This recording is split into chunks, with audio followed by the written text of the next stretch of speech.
Hi guys, I'm Summer. And I'm Carolina. And we're sleep consultants. For 21 years combined and really great friends for like 2 months. We have our own kids. I have 2 kids over 18. And I have 2 kids under 18.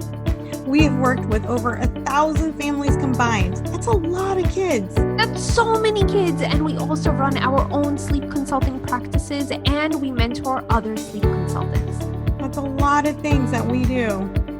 Yeah, but you know what? Our goal really is to bring peace and less stress into your homes. And that's why we decided to do a podcast together. Call it For the Love of Sleep. I just love that. So if you guys want some sleep tips, laugh, and know how we get through all these things, come on down and listen to our podcast. All right. Hey everyone, this is Summer Hartman from Summer's Sleep Secrets. And I'm Carolina Romaniuk from carolinaromaniuk.com. Yeah, it's been a little bit since we posted, so we thought we needed to get up on top of this and record and get started. So we're kind of like trying to figure out what we're going to talk about today. And I think that, you know, I've been working with mostly babies recently, and Carolina, you've been working with older children. So I think let's talk about toddlers because babies are always talked about. Yeah. Let's work on the toddler section. Oh, that's a fascinating topic to start with. I always say toddlers are like their own species. They're like their own separate entity. What age do you consider them a toddler? Like, when do you start labeling them a toddler from a baby? I mean, I usually do like 2 years and up, but I actually even some parents, they'll say my toddler and they're 14, 15 months. So I kind of go with the flow. But once they start to show more of a personality, I don't really put it in a category. I never actually thought about it that way. Because I get asked that all the time. It's my baby and they're 26 months. And I'm like, you mean toddler? Or you get, my toddler and they're 12 months. And you're like, well, they're still considered a baby a little bit at 12 months. So, I kind of consider the switch to toddler when they're walking, talking, or mumbling, grumbling. So around 15, 18 months, I start to switch to the toddler mentality. And then that it's from there, they're toddlers. There's no more baby. And I think we've had this recently. We've been talking about this, the mentality of some parents carrying it into considering they're 3 or 2, 3, 4-year-olds babies. And I'm like, they're human beings that understand everything that's going on around them. They are no longer a baby. They understand what you're saying. So from that point on, how do we treat them then in a sleep scenario? How do we treat that, Yeah, take a deep breath, just like what you did. I mean, even, I don't know, I think even to take a step back, I think the word baby is just, even my kids, I call them babies. And they're 10 and 8 years old. I'm pretty sure you call your kids babies too. No. But there's different no, you don't. Well, if I called my 20-year-old a baby, that would be a little odd, but yeah. No, I don't mean call them a baby, but yeah. I know what you mean. Even that, you got to consider it, what people would think of a 20-year-old. I'm like, okay, baby. No. No. That's true. I didn't realize that. Because yours are full-blown adults already at this point, practically. I need to move out and live a good life. Bye-bye. No, I'm in a liposuction. I'm going to lose weight. I'm going to look fabulous in my 40s, right? You already look fabulous, but you're gonna take it up a notch. I'm gonna push it. I'm gonna get rid of this. We're just gonna have a whole new makeover for 2021. Who cares about COVID? I'm not gonna know what you look like then. Oh, I don't know. Let's see how it turns. Miles is giving me the evil eye. He doesn't want me. You're gonna be like, what's her name from Dirty Dancing? They'll recognize me. Jennifer Grey. Where she. Her nose, and I could not, nobody recognized her afterwards. You can't do that. You're gonna, no one's gonna recognize you. You're gonna be this very new person. My personality will come out. Keep that. That's what we always need. All right. Okay, but let's go back to the toddlers. Babies. Yeah, back to the toddlers and baby section. So I want to talk about a case recently. So I'm going to put it in my board. Mom comes to me and she's not handling the sleep training well. The dad does all the sleep training, and mom is Is this upset. my case or your case? No, this is the case I had, actually. I had it from LinkedIn. I had a mom reach out, and it was actually not a 2-year-old, it was a 5-year-old. And the dad was home and the mom traveled until COVID. And then she realized the pattern that had been started since she had been traveling so much, that dad would sleep with the girl most nights. Like that was their pattern because, you know, he was the caregiver. But mom is now home and she wanted to be with dad. So she's upset with him because he doesn't have boundaries. So the girl would come in at night, like she would throw a fit going to bed. They'd finally get her to bed after 2 or 3 hours. But then 2 hours later, she'd come in and she'd just go to daddy's side of the bed and crawl in. And he'd just lift the blanket. Like that's what his pattern was. And mom's pissed. So in that scenario, there's some really good tips that I gave them. But let's talk a little bit about this. Like, where's the boundary? When you have an older child, because she's 5, and we have one caregiver, it could be mom or dad, but there's always a jealousy factor from the mate or the partner. So how do we give advice on that? Well, so the first thing that I always usually do with kids, with toddler clients is I talk to them about, you know, what does like having like a family unit kind of look like for them? What does a family look like to them at this moment in time? The other thing is, of course, like what are their goals? And I always have like a family meeting, I kind of call it, where we speak with the parents and the child. What are the sleep needs for the family? We talk about sleep, we talk about consequences, we talk about expectations for everybody as a unit. So like for mom, for dad, and for the child, what is everyone's expectation for sleep? And then if they're not met, right? What are like the rules? So we all have like rules. We all have, you know, in school, we have rules, at work, we have rules, right? At home, we have certain rules. Do we have rules? That is the kicker. You and I have rules with our kids. There's boundaries. They don't cross it. If they cross it, they get in trouble. Parents don't have rules. So you have to implement that or suggest it. So what are some of your rules? I think that it's no one thinks that you should have rules for sleep. I think that's where it comes in, because whenever I mention it to parents, there's like a light bulb, like an aha moment. What do you mean? You have sleep rules? What are sleep rules? It's like they saw a unicorn come out. And it's just, but it makes a lot of sense, right? So just like a simple sleep rule that I would have is like, you know, we don't wake up sleeping people. That's like one. Or, you know, we sleep in our own beds. But all this stuff is easy to say. The hardest thing is to implement it, right? You can say all of this stuff, but when it comes to 1, 2 in the morning, what are you going to do? Most likely you're going to lift the covers and let your child in because you're so exhausted and you have to go to work the next day.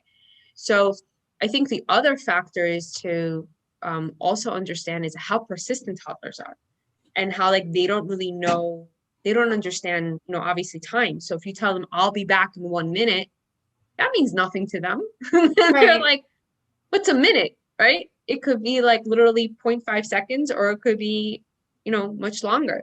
So that's just like a couple of a few pieces that I do. And then we have like stalling tactics. I want to cut in a little bit because I do honor the fact when you tell your child you're going to come back, make sure you come back. That's a big thing.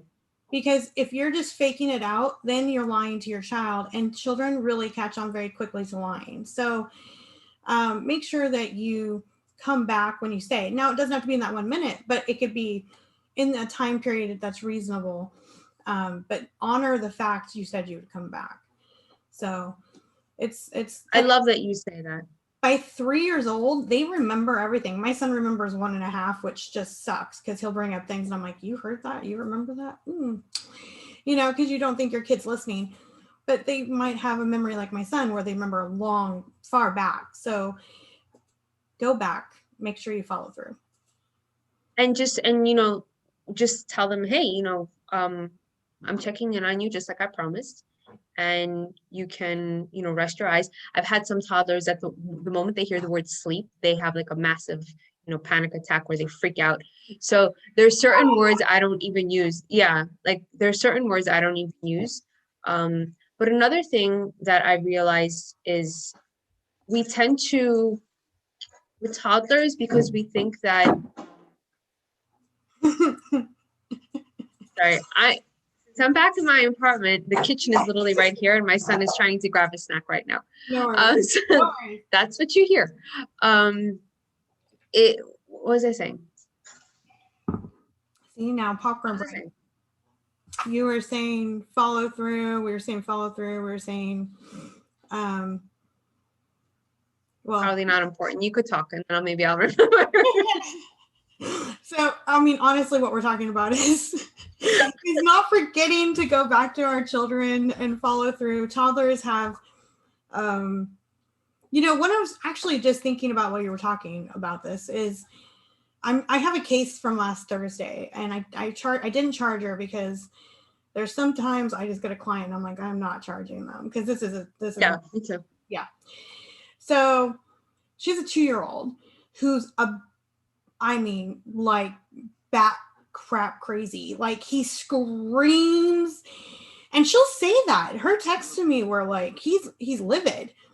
And I mean, he's like hitting the crib and he's banging and he's like, mom, mom, mom, mom. And it's like, it doesn't stop like at all. So I thought maybe go in right away versus waiting it out, like cry it out approach and just not going in for the whole nap or not going in at night.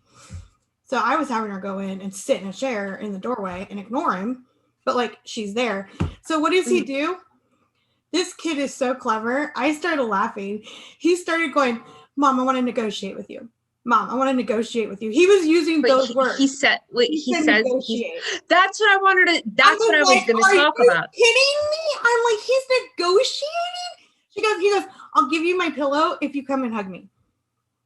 I was like, okay, get out. I'm like, that kid is too smart. Like, he is so smart that we have to figure out how to like outsmart this kid. And so far we haven't figured it out, but he's, again, not every case can we solve. It's based on parenting style and also what they say. We can give you the words, we can tell you and give you a method. But again, the child's psychological is so smart that you kind of have to be treating him like a mini adult versus a 2-year-old who's saying negotiation. Yeah, that also reminds me because I had recently a 3-year-old similar, where he wouldn't use those words. He didn't know negotiate. But what he would do is, like if the parents would tell him, you could lay down, you can just rest, or I will have to leave the room. Yeah. What he would say is like, fine, leave the room. I'll hang out here. Like, that's what he would say. He's like, I'll just hang out in my room. And he's fine. He'll be in the dark. He'll sing to himself. He'll tell himself stories and he'll just like hang out. But that brings like a good point too, is that what I find a lot is like with my toddler cases is most parents are trying to rationalize or over reason with their toddler when our kids at that young age just need clear direction from us as parents where they know that we got this, right? Yeah. That they know that, okay, mom or dad, they know what to do and like they're the ones controlling it. That's like where the safety factor comes in. And I think that with toddlers, because they have such personalities like little mini adults, right? That we almost try and treat them that way. But then we forget that they're also kids. Yeah. So there's like that fine line. Yeah. It's hard. I mean, even with myself, like I remember, because you want to explain things to them. You don't want to just like tell them, this is how it is. Don't, question me. But there's balance because in a child that you had and I have right now, where it's just, they're very smart. They still are little, like you said.